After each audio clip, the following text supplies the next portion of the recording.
Assalamualaikum warahmatullahi wabarakatuh. Ibu, Waalaikumsalam warahmatullahi wabarakatuh. Selamat apa sore. kabar Ibu? Baik, alhamdulillah baik.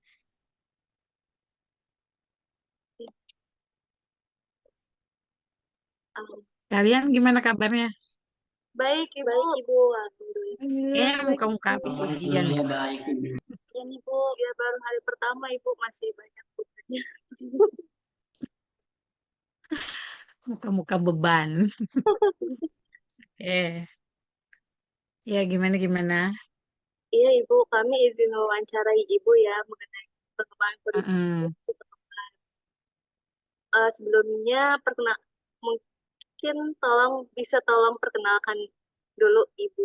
Nama Ibu siapa? Oke, Jabatannya boleh. oke. Baik, sebelumnya izin memperkenalkan diri. Nama saya Darini. Saya adalah kepala sekolah di SDN Pegadungan 13 Pagi yang berlokasi di Jakarta Barat. Itu saja, apa mau perlu segala keluarga? Nggak usah kali ya. Ya, terima kasih Ibu Oke. atas Iya, iya. perkenalannya. Hmm, Em, Sebelum memulai wawancara, izin kami perkenalkan anggota kami dulu ya, Bu. siap. Saya Nur Aziza, kemudian rekan saya Salsabila, Bu. Selanjutnya, Saya Yuni Putri Nabila. Saya Anissa Nurul Fikriah. Dan saya Satria Wicaksana, Ibu. Oke, cowoknya sendiri ya? Iya, Bu. Hmm. Ya, gimana nih? baik Ibu, Mau mm-mm. langsung lanjut ke pertanyaan wawancara saja, Ibu. Baik, nanti dijawab sebisanya ya. Iya, Ibu, nggak apa-apa. Oke, Saya ya mulai ya, Bu. boleh. Untuk jawaban pertanyaan Mm-mm. itu, pertanyaan pertama itu, apa visi dan misi sekolah Ibu dalam kaitannya dengan pengembangan kurikulum? Oh, itu harus lihat di ininya dulu nih. Lihat di arsipnya dulu. Oke, kalau ini sedikit ya, visi dari sekolah saya, sekolah ibu adalah mewujudkan peserta didik yang mahir dalam pembelajaran berbasis digital sesuai dengan profil pelajar Pancasila secara tuntas, berkualitas, dan berwawasan lingkungan. Baik, Kemudian untuk misinya, sudah. Kita lanjut di misinya. Kalau misinya adalah mewujudkan pembelajaran kontekstual, kolaboratif, berdiferensiasi, kemudian mengembangkan literasi digital dan karakter profil pelajar Pancasila, kemudian juga menjalin kerjasama kemitraan dengan masyarakat untuk pembelajaran berbasis lingkungan. Gitu. terima kasih Ibu jawabannya. Pertanyaan selanjutnya, bagaimana? Ini nggak dibahas ini nggak dikupas nih, ceritanya nggak dikupas nih tentang visi dan misinya. Gak usah ya? Udah perlu sepertinya Ibu. Nggak apa-apa. Sudah cukup. Ya, Ya, lanjut. pertanyaan kedua ya Ibu, bagaimana peran kepala sekolah dalam merancang dan mengembangkan kurikulum di sekolah? Sebagai kepala sekolah, kita pastinya tugas kita adalah membuat atau menyusun arah dari kebijakan kurikulum tersendiri. Apalagi kurikulum ini sebenarnya kurikulum yang sudah ada, cuman ada perbaruan ya, ada revisi. Kemudian fungsinya, tugasnya kita juga sebagai pemimpin, kita juga harus mengkoordinasikan tim pengembang kurikulum, karena di sekolah pasti ada tim pengembang kurikulum. Jadi tugasnya kepala sekolah adalah menunjuk, kemudian juga harus memastikan bahwa mereka kurikulum yang saat ini akan dipakai. Kemudian juga ada yang kalau untuk guru-guru ada supervisi akademik. Jadi guru-guru kan nggak bisa dilepas aja, meyakinkan bahwa kurikulum itu benar dipakai atau enggak. Jadi tetap harus ada supervisi. Kemudian juga tugasnya yang penting. Tugasnya adalah memberikan ruang inovasi kepada guru untuk berkarya, untuk mengembangkan kurikulum yang ada saat ini. Seperti itu. Terima kasih atas jawabannya. Sangat bagus Ibu jawabannya. Kemudian pertanyaan ketiga Ya, yaitu lanjut. selanjutnya siapa saja yang dilibatkan dalam proses pengembangan kurikulum di sekolah?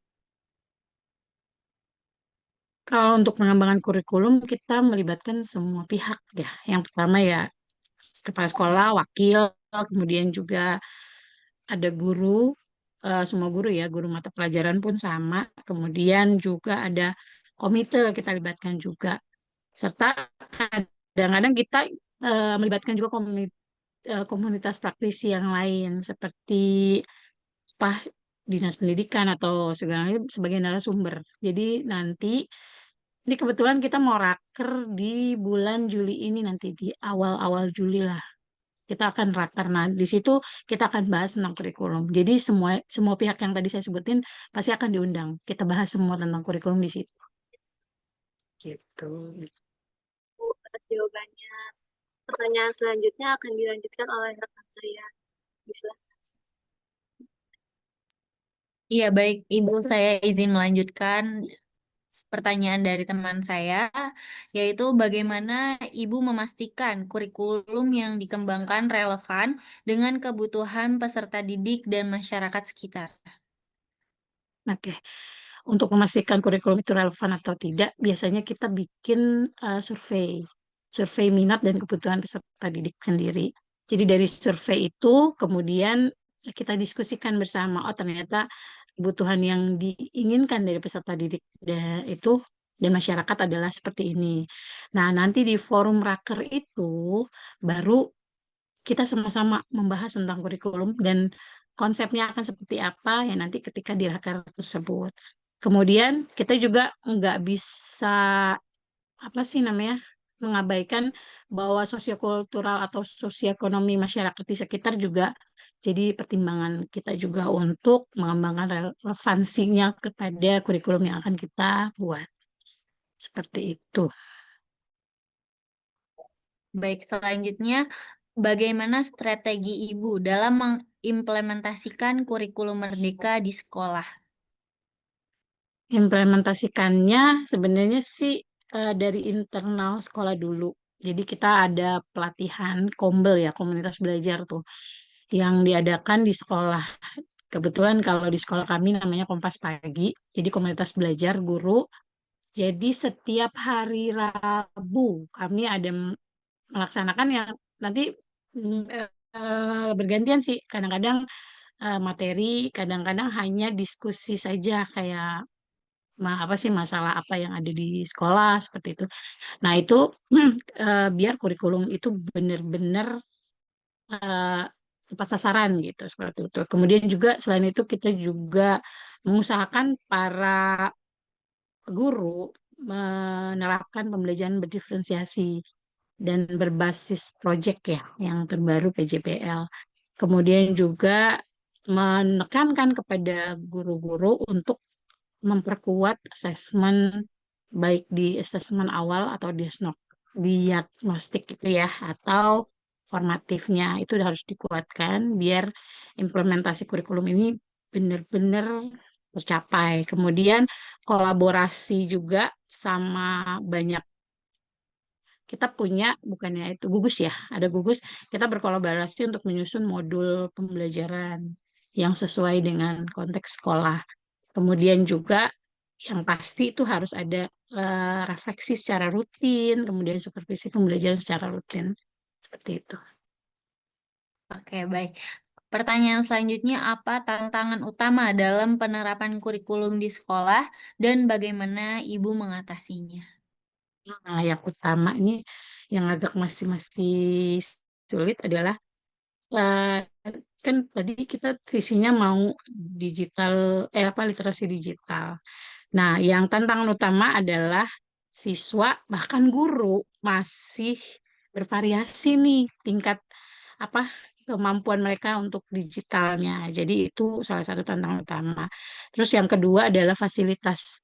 TIK-nya. Di sekolah hanya ada beberapa unit komputer dan WiFi juga hanya terbatas di lantai satu saja, lantai satu, dua, tiga, empat tuh nggak dapet. Jadi kalau untuk membuat pembelajaran yang interaktif, yang pakai apa internet itu masih kurang. Terus kemudian juga masih banyak guru yang bisa dibilang belum paham tentang pembelajaran berdiferensiasi. Jadi ya itu tantangan-tantangan. Kemudian masih juga banyak guru yang mager ikut pelatihan. Itu juga tantangan buat kami. Seperti itu. Itu tantangan utamanya ya. Terus bagaimana caranya? Yaitu kembali tadi awal kita pakai komunitas belajar.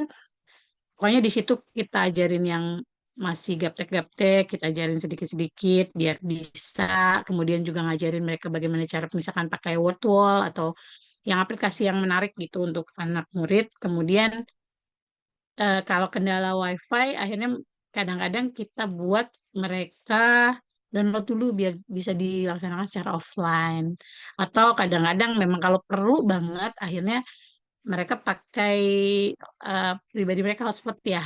Nanti baru sekolah yang akan mengganti biaya hotspotnya seperti itu. Itu sih untuk sepanjang saat ini mengatasinya seperti itu.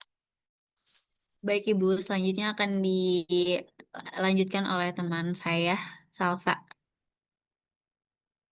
Baik, Ibu, izin melanjutkan pertanyaan tadi. Selanjutnya itu, bagaimana nih cara Ibu memfasilitasi guru dalam memahami dan menerapkan kurikulum yang berlaku di sekolah? Oke, untuk memahami fasilitasinya ya, biasanya sebentar. Sebentar. Biasanya kita tuh melakukan workshop internal belajar tentang asesmen, tentang kurikulum itu sendiri. Apalagi yang sekarang pendekatan deep learning ya.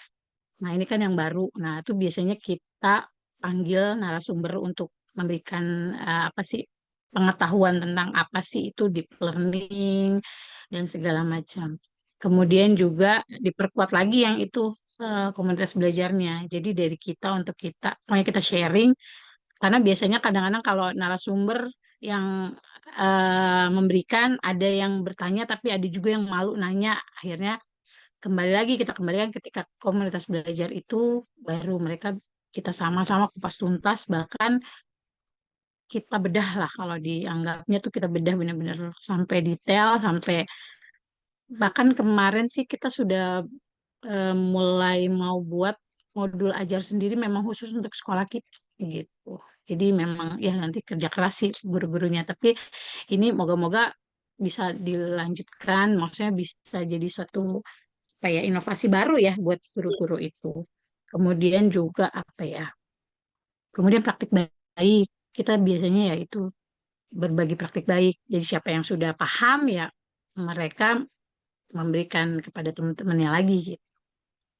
Seperti itu sih. Oke, Ibu, untuk pertanyaan selanjutnya, apa bentuk supervisi atau evaluasi yang Ibu lakukan untuk menilai keberhasilan pelaksanaan kurikulum? Untuk menilai keberhasilan kurikulum itu sendiri sebenarnya banyak faktor ya. Tapi kalau tugasnya kepala sekolah kan memang monitoring, supervisi gitu ya. Jadi biasanya kita tuh ada nanti observasi kelas jadi dengan ada instrumen-instrumen khususnya gitu ya. Kemudian kita tinjau nih RPP, biasanya nanti ada pengecekan RPP segala macam dan perangkat ajarnya semua, assessment dan segala macam.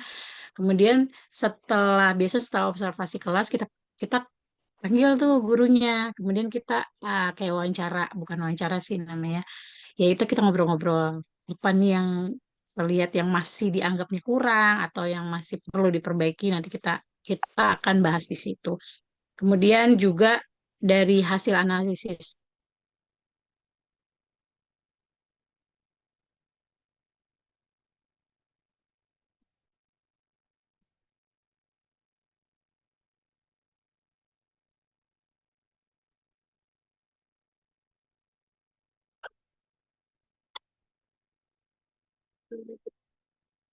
kita macet sih?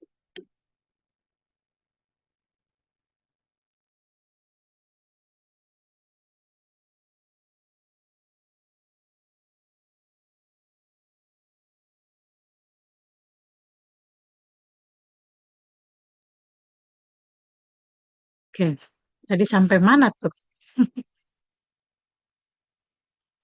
Ya, geser. Baik, Ibu. Pertanyaan Mm-mm. selanjutnya ya, Bu. Apakah sekolah Ibu pernah melakukan inovasi kurikulum berbasis kebutuhan lokal? Jika ya, bisa dijelaskan contohnya itu bagaimana ya, Bu?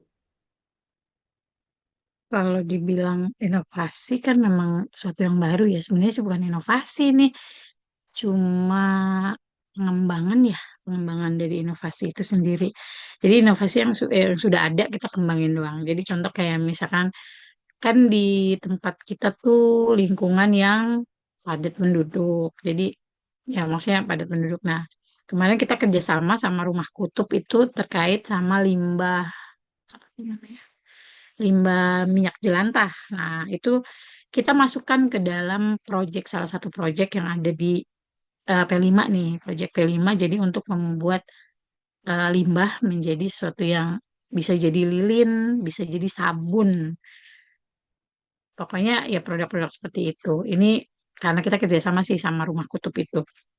Nah, ini suatu inovasi ya, karena memang menurut kita sih inovasi karena kita membuat sesuatu dan bukannya, emang ini sudah ada, tapi kita rebranding lagi karena ada sesuatu hal yang kita masukkan lagi di situ. Terus kemudian juga ada, ini salah satu guru kita membuat kayak games permainan untuk waktu itu KPKFPB apa kalau nggak salah. Tapi berbasisnya permainan tradisional seperti itu. Itu salah satu karya inovatif yang ada di sekolah sih. Sedikit sih baru, tapi insya Allah di tahun depan kita akan coba lebih banyak lagi. Mungkin itu.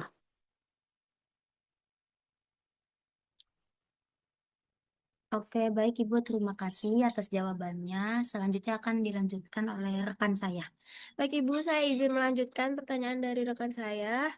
Pertanyaan berikutnya, bagaimana Ibu menyesuaikan kurikulum dengan keperluan teknologi dan kebutuhan abad 21? Hmm. Itu tadi sesuai dengan yang ada di awal ya, visi kita kan harus menyesuaikan dengan digital, literasi digital. Karena memang zaman sekarang memang zaman digitalisasi dan semua kita harus sudah menerapkan digital. Belum lama ini kita bekerja sama dengan GCM ya, GCI untuk membuat perpustakaan digital. Jadi bisa diakses di mana aja, kapan aja dan waktunya. Tapi memang khusus untuk anggota. Jadi ada anggota ya yang sudah di sama admin di approve gitu. Itu salah satu mungkin yang disesuaikan ya karena untuk saat ini di apa minat baca anak kan agak kurang. Jadi biar kita lebih memacu lagi mereka itu dengan cara itu dengan apa sama tadi perpustakaan digital itu. Kemudian juga kita memaksa, bukannya meminta lagi, tapi memaksa guru-guru untuk mulai nih kenal sama Canva, Wordwall, Quizzes, itu yang seperti itu. Jadi yang sudah senior pun harus belajar dan itu dengan adanya Kombel itu akhirnya sedikit terbantu sih mereka mulai mulai bergeser sedikit yang tadinya cuman ceramah aja, kemudian jadi berubah sedikit. Kemudian juga em, yang terakhir kita punya ada ekskul robotik dan coding. Robotik coding itu kalau untuk kelas 1 sampai kelas 3 itu masih apa sih masih ngerakit-ngerakit, tapi kalau udah kelas 4 sampai kelas 6 itu sudah mulai coding. Mulai diajarkan pengenalan tentang coding sedikit-sedikit itu di ekskulnya. Jadi kita sudah mulai menyesuaikan dengan perkembangan zaman sekarang. Sepertinya yang robotik ini sangat keren sekali ya Ibu. Teman saya sampai kayak, wah keren. Lagi coding ya. Iya. Iya, Apalagi di siswa Coding SD. apalagi sekarang. Coding kan lagi di Iya, marak lagi ya di kencang-kencangnya. kelas 5 6 ya. Sekarang wajib malah kalau bisa Iya. ada coding gitu. Oke, pertanyaan selanjutnya. Apa bentuk integrasi nilai-nilai karakter dan budaya lokal yang Ibu terapkan dalam kurikulum Merdeka ini? Karena kita berada di wilayah Betawi ya. Kita juga ini ada diintegrasikan di tema P5 ya kemarin P5 kemarin tentang kearifan lokal. Juga gaya hidup berkelanjutan itu kan masuk nilai-nilai karakter yang ada tuh digabung dengan budaya lokal. Kemudian juga um, kita punya mading juga itu kadang-kadang kita ada suruh membuat pantun Betawi sih. Sebenarnya sih sederhana sih, tapi maksudnya biar budaya lokal itu Betawi kan biasa khasnya dengan pantun. Ya udah, kita coba itu anak-anak buat pantun mereka taruh di mading seperti itu. Terus kemudian juga seperti biasa kita mengadakan kegiatan-kegiatan yang berbasisnya sosial, gotong royong, pedulian lingkungan seperti itu. Kemudian ada upacara udah biasa ya. Kemudian ada hari besar nasional dan keagamaan itu maksudnya biar terintegrasi dengan nilai karakter yang ada pada anak dan juga budaya lokal yang ada di wilayah sekitar, khususnya Betawi ya. Seperti itu sih.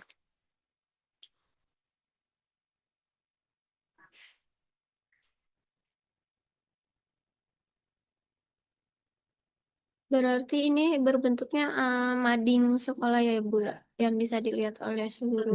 Nggak hanya mandi, jadi pembiasaan juga. Hmm. Pembiasaan kan ada yang kayak upacara, kemudian kegiatan hari besar, kemudian juga kayak kerja bakti itu kan kepedulian lingkungan itu juga masuk budaya lokal kan, nilai-nilai karakternya juga gitu. Jadi mading itu salah satu. Dan kemudian yang kemarin yang P5-nya juga tentang kearifan lokal, kayak hidup berkelanjutan itu. Jadi semuanya sih sebenarnya kita ini digabung. Oke, Ibu, pertanyaan selanjutnya, bagaimana proses evaluasi kurikulum dilakukan di sekolah Ibu? Nah, kan tadi kalau tadi saya bilang ada raker kerja. Di rapat kerja itu biasanya nanti kita bahas, kita evaluasikan. Jadi pertama, biasanya saya punya tim survei. Jadi kita membuat Google Form baik untuk murid, untuk guru, untuk orang tua murid. Nanti dari Google Form itu akan kelihatan nih apa yang masih kurang, apa yang masih perlu diperbaiki, apa yang masih harus dievaluasi lah ya. Nah, dari refleksi itu baru kita analisis, baru dalam rapat kerja itu kita putuskan mana nih yang harus ditonjolkan, harus diperbaiki lagi, harus dievaluasi. Pokoknya ya di raker itulah nanti kita akan melaksanakan evaluasi.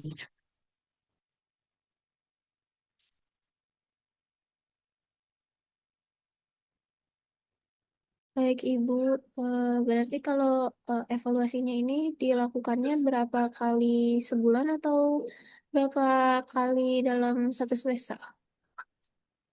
Kalau untuk ininya sih, karena kita kan ada yang namanya supervisi itu setiap 3 bulan sekali supervisi.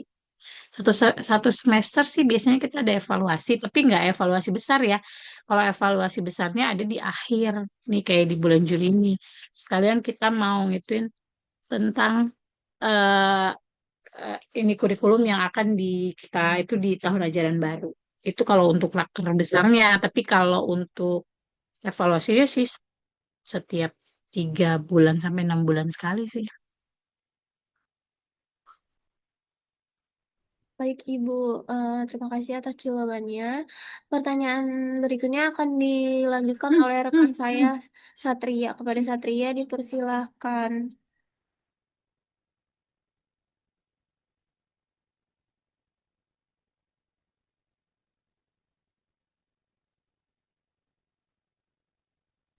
Baik Ibu, terima kasih atas waktunya dan teman-teman sekalian.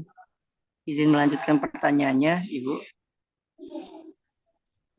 Jadi tadi kita sudah berbincang tentang bagaimana kurikulum ini dikembangkan, kemudian bagaimana upayanya, strateginya, Hmm. dan siapa saja yang dilibatkan gitu. Kemudian saya ingin bertanya perihal seberapa sering gitu ya Bu kurikulum ini dievaluasi ataupun direvisi berdasarkan hasil diskusi dari para guru Bu. Oke. Kalau untuk proses evaluasinya kan tadi saya bilang 3 sampai 6 bulan. Tapi kalau evaluasi yang benar-benar besarnya adalah di akhir tahun. Jadi ketika revisi itu mungkin diadakan 1 tahun sekali. Karena jadi pas ketika raker nih kita evaluasi semuanya. Kemudian kalau ada yang perlu direvisi pada saat itu. Jadi ketika mau mulai tahun ajaran baru. Ketika tahun ajaran baru sudah kurikulum yang terbaru yang sudah direvisi hasil evaluasi di tahun yang sebelumnya. Seperti itu. Kecuali ada hal-hal yang urgent, mendesak dan harus dilakukan revisi lebih awal. Nah, itu mungkin kita akan melakukan rapat secara internal, secara khusus gitu ya. Itu kalau kebutuhannya mendesak. Tapi kalau selama ini sih setahun sekali sih. Berarti kalau untuk yang rentang waktu 3 sampai 6 bulan sekali itu adalah evaluasi Biasa mandiri yang dilakukan evaluasi. sekolah gitu ya Bu? Iya, itu terkait mungkin sistem pembelajaran di kelas seperti itu yang jadi yang nggak besarnya. Kalau yang besarnya nanti ketika di akhir tahun ajaran. Nah, biasanya nih Bu kalau di sekolah-sekolah itu ada tim khusus pengembangan kurikulumnya gitu ya Bu ya? Iya, betul. Iya, ada khusus. Nah, kalau dalam rentang waktu yang 3 sampai 6 bulan ini sama yang dalam kurun waktu setahun itu ada perbedaan peran gitu nggak sih Bu dari siapa saja yang Perbedaan. terlibatnya? Perbedaan apa tuh? Perbedaan apa tadi nggak kurang kedengar? Perbedaan perannya Bu, misalnya kalau di yang evaluasi mandirinya itu yang di 3 sampai 6 bulan sekali itu untuk merevisi misalnya itu dilakukan sama tim khusus pengembangan kurikulumnya saja. Nah, kemudian kalau misalnya yang per tahun dikaji ini apakah ada timnya lagi atau memang pakai tim yang sebelumnya gitu? Kalau tim pengembang kurikulum itu kan tim pengembang kurikulumnya itu di WAKA ya, WAKA kurikulum, wakil kepala sekolah kurikulum, bagian kurikulum bersama paling 1 orang yang akan membantu gitu ya. Itu biasanya sih selama proses evaluasi mereka tetap diberikan peran itu karena memang mereka yang bertugas. Jadi ketika misalkan kayak observasi kelas, nanti kita bagi tugas nih, kepala sekolah misalkan ambil observasi yang PNS-nya sama P3K-nya. Nah, kemudian si apa wakaknya nanti bagian yang mana, bagian honor dan bagian P3 apa sih namanya itu? Kalau yang ini KKI. Jadi nanti kita berbagi tugas sih.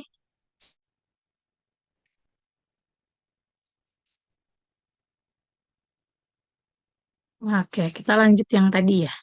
Jadi tugas perannya. Jadi Waka itu punya peran penting karena memang mereka tim khusus untuk membahas tentang kurikulum. Tapi ketika di rapat raker, nggak hanya tim kurikulum aja yang bertugas, tapi semuanya ikut terlibat. Jadi tim kurikulum hanya ya membantu proses evaluasi. Seperti itu. Ya, Kak Satria Ade apa ya? Iya Ibu. Saya lanjut ya Bu ya. Ya, lanjut. Ya, tadi sudah dibahas gitu ya Bu, kalau kurikulum ini memang direvisi ataupun dikaji dalam rentang waktu 3 sampai 6 bulan sekali dan juga ada evaluasi besar yang dilakukan ini per tahun setiap ingin pergantian semester baru ya gitu ya Bu.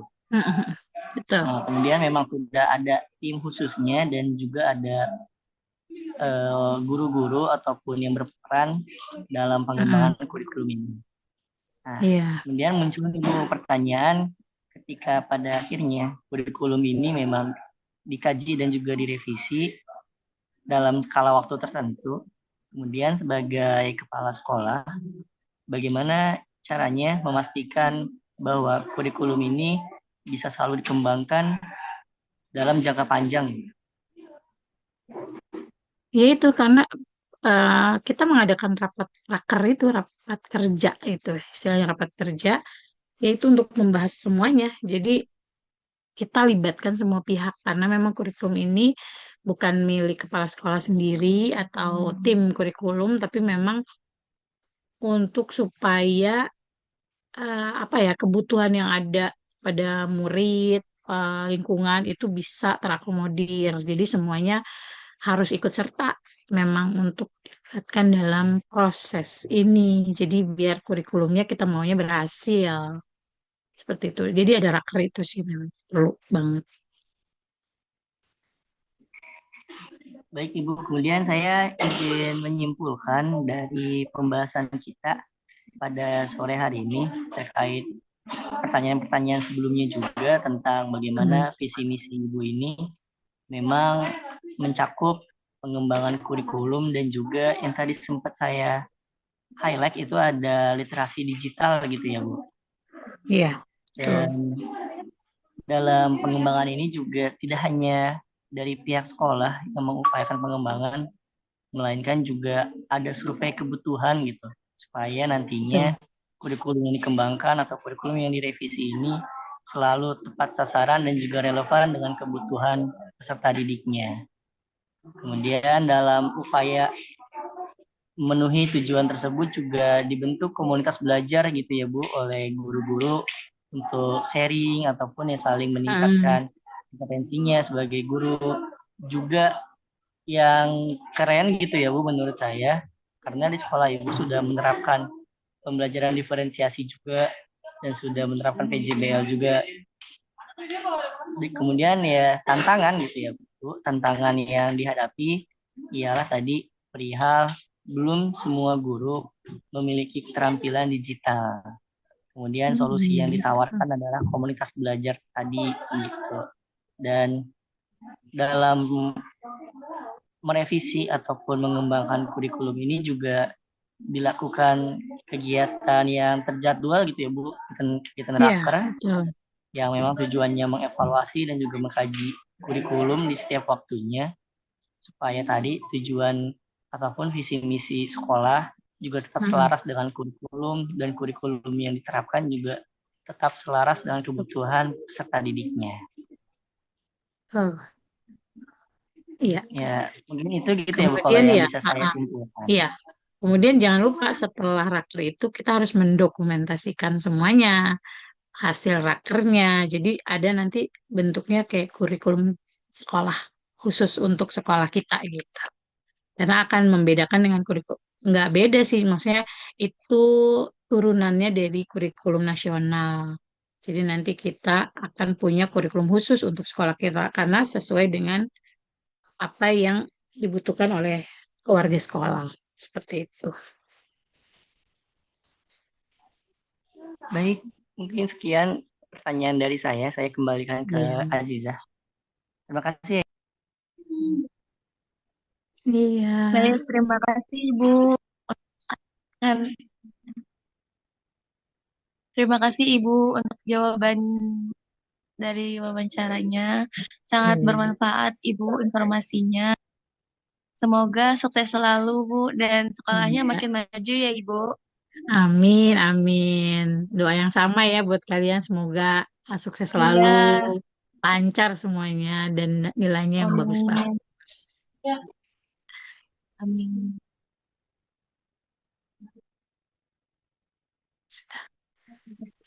Baik Ibu, izin screenshot ya Bu. Baik. Iya. Ini nggak pakai dandan nih. Nggak apa-apa Bu. 1, 2, 3.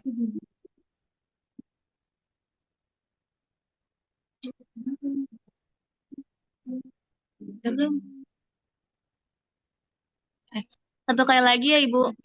Gaya apa? Salam Gaya literasi.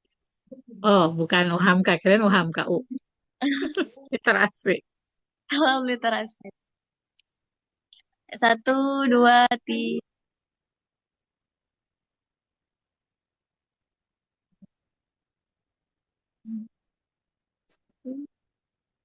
Sudah. Terima kasih, Ibu. Iya, sukses Sudah selalu karena ya. sudah Terima menyempatkan kasih ya, Bu. waktunya untuk menjawab pertanyaan dari kami. Ya, semoga Semoga sehat jawabannya. selalu ya, Ibu. Ya, baik. Terima kasih semuanya. Assalamualaikum. Izin pamit, izin keluar ya. Waalaikumsalam. Iya, Bu. Makasih. Iya, Iya, Ibu. Terima Ibu. kasih, Ibu. Terima kasih, Ibu. Oh my God, dia jatuh.